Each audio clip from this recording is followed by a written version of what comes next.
अथ द्वितीयो अध्यायः।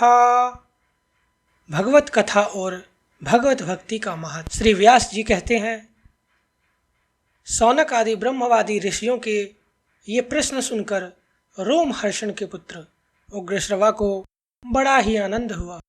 उन्होंने ऋषियों के इस मंगलमय प्रश्न का अभिनंदन करके कहना आरंभ किया।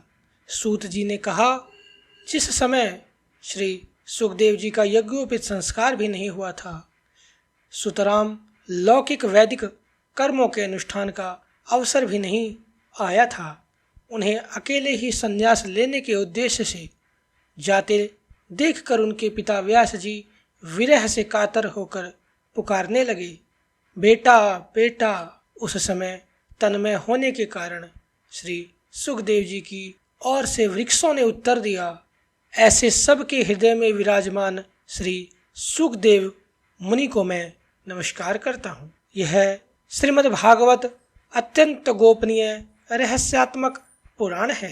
यह भगवत स्वरूप का अनुभव कराने वाला और समस्त वेदों का सार है।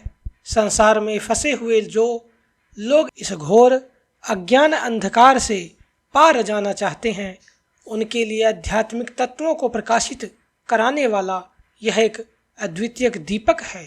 वास्तव में उन्हीं पर करुणा करके बड़े बड़े मुनियों के आचार्य श्री सुखदेव जी ने इसका वर्णन किया है। मैं उनकी शरण ग्रहण करता हूँ। मनुष्यों में सर्वश्रेष्ठ भगवान के अवतार नर नारायण ऋषियों को, सरस्वती देवी को और श्री व्यास जी को नमस्कार करके तब संसार और अंतःकरण के समस्त विकारों पर विजय प्राप्त कराने वाले इस श्रीमद् भागवत महापुराण का पाठ करना चाहिए। ऋषियों, आपने संपूर्ण विश्व के कल्याण के लिए यह बहुत सुंदर प्रश्न किया है, क्योंकि यह प्रश्न श्री कृष्ण के संबंध में है और इससे भली भांति आत्मशुद्धि हो जाती है। मनुष्यों के लिए सर्वश्रेष्ठ धर्म वही है जिससे भगवान श्री कृष्ण में भक्ति हो। भक्ति भी ऐसी जिसमें किसी प्रकार की कामना ना हो और जो नित्य निरंतर बनी रहे। ऐसी भक्ति से हृदय आनंद स्वरूप परमात्मा की उपलब्धि करके कृत्य हो जाता है।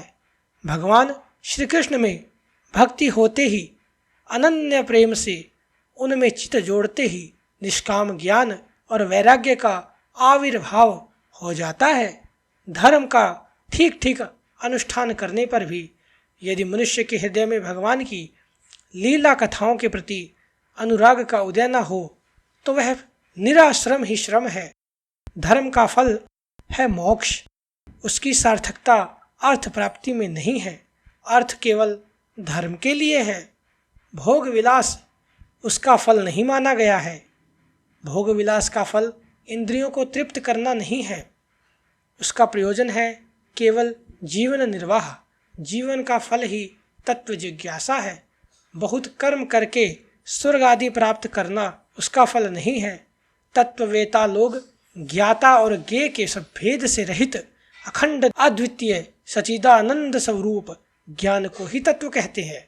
उसी को कोई ब्रह्म, कोई परमात्मा और कोई भगवान के नाम से पुकारते हैं। श्रद्धालु मुनिजन भागवत श्रवण से प्राप्त ज्ञान वैराग्य युक्त भक्ति से अपने हृदय में उस परम तत्व रूप परमात्मा का अनुभव करते हैं।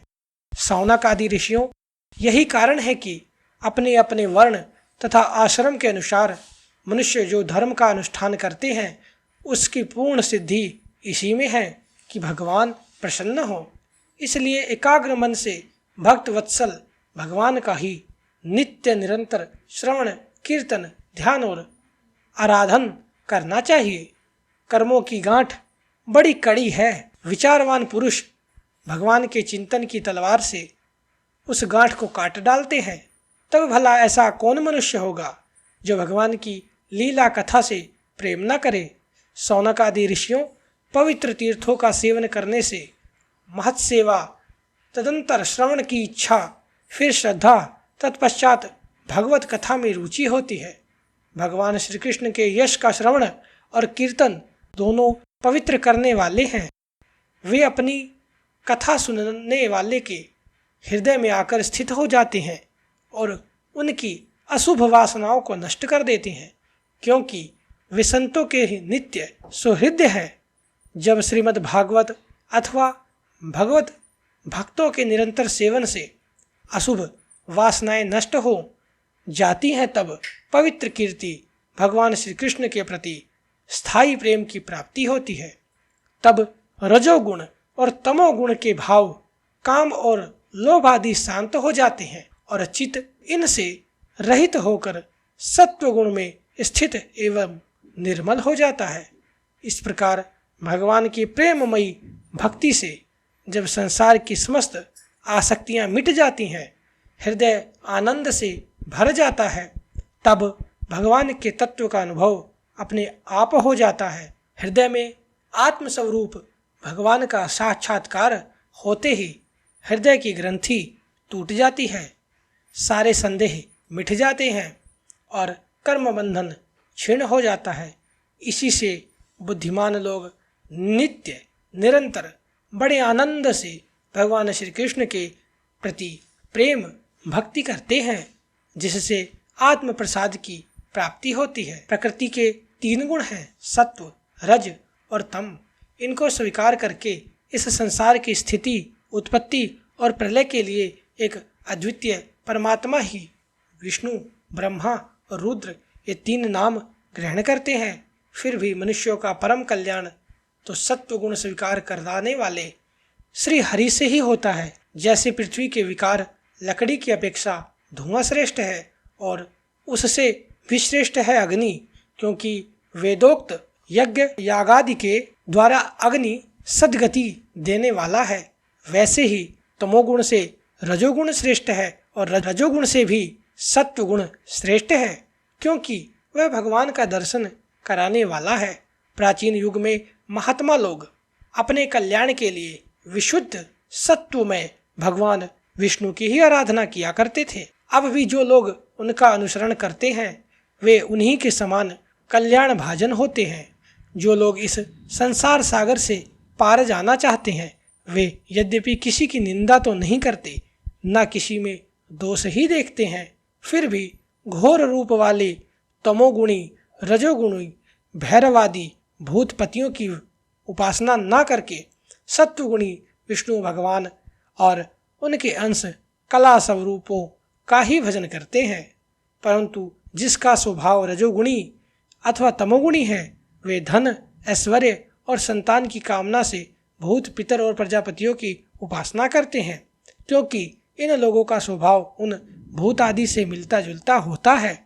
वेदों का तात्पर्य श्री कृष्ण में ही है, यज्ञों के उद्देश्य श्री कृष्ण ही है, योग श्री कृष्ण के लिए ही किए जाते हैं और समस्त कर्मों की परिसमाप्ति भी श्री कृष्ण में ही है। ज्ञान से ब्रह्म स्वरूप श्री कृष्ण की ही प्राप्ति होती है। तपस्या श्री कृष्ण की प्रसन्नता के लिए ही की जाती है। श्री कृष्ण के लिए ही धर्मों का अनुष्ठान होता है और सब गतियाँ श्री कृष्ण में ही समा जाती हैं। यद्यपि भगवान श्री कृष्ण प्रकृति और उसके गुणों से अतीत हैं, फिर भी अपनी गुणमयी माया से जो प्रपंच की दृष्टि से है और तत्व की दृष्टि से नहीं है, उन्होंने इस सर्ग के आदि में इस संसार की रचना की थी। ये सत्व, रज और तम तीनों गुण उसी माया के विलास हैं। इनके भीतर रहकर भगवान इनसे युक्त सरीखे मालूम पड़ते हैं।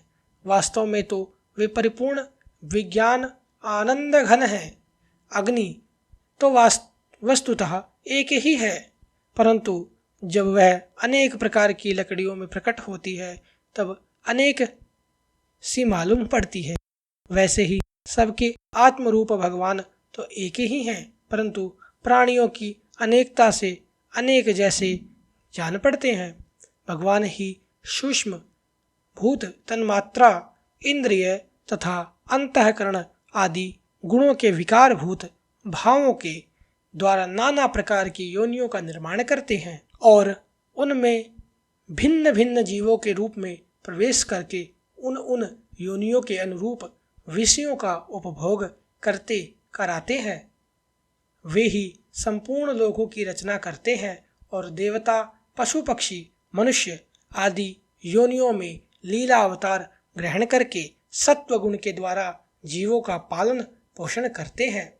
इति श्रीमद्भागवते महापुराणे पारमहंस्यां संहितायां प्रथम स्कंदे नैमिष्य उपाख्याने द्वितीयोऽध्यायः।